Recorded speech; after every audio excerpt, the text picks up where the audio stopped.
বন্ধুরা সবাইকে শুভ দুপুর।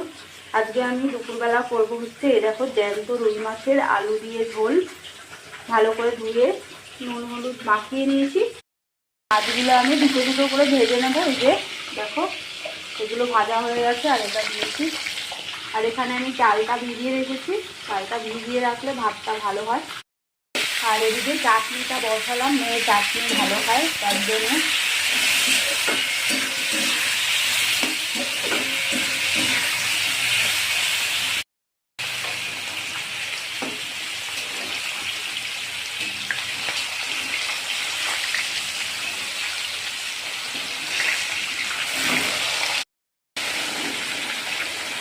মাথাটা লাল করে ভেজে তুলে নিতে হবে ভালো করে ভেজে।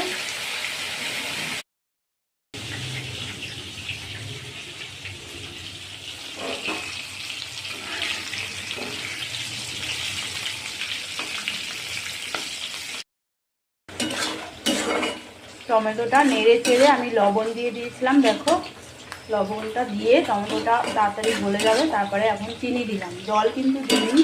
চাটনিতে জলটা দিয়ে দিয়েছি। টমেটোগুলো যেহেতু পুরো গলেনি তার জন্যে মাছের আলুটা আমি লাল করে ভেজে তুলে নেব। দিয়ে দিলাম গরম তেলের মধ্যে।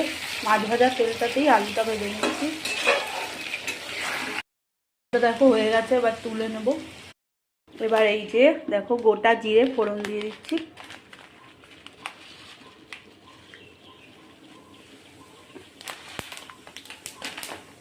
এবার চাটনিটা দেখো হচ্ছে, লবণ আর হলুদটা দিয়ে দিলাম। দেখো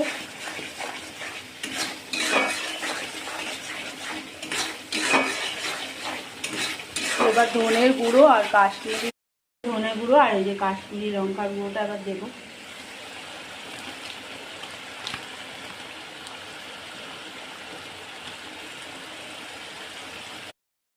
এই দেখো আদা রসুন পেস্টটা দিলাম, বেশি দিইনি, অল্প দিয়েছি।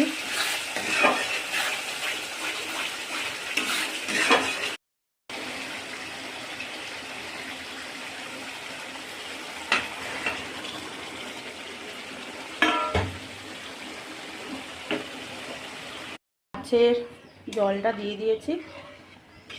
এটা কিন্তু ঝোলটা একটু পাতলা পাতলাই হবে, কিন্তু টেস্টি লাগবে। ঝোলটা ফুটে গেলেই দেখো বন্ধুরা মাছের ঝোলটা হয়েই গেছে। আলুটা সেদ্ধ হলে আমি নামিয়ে নেব।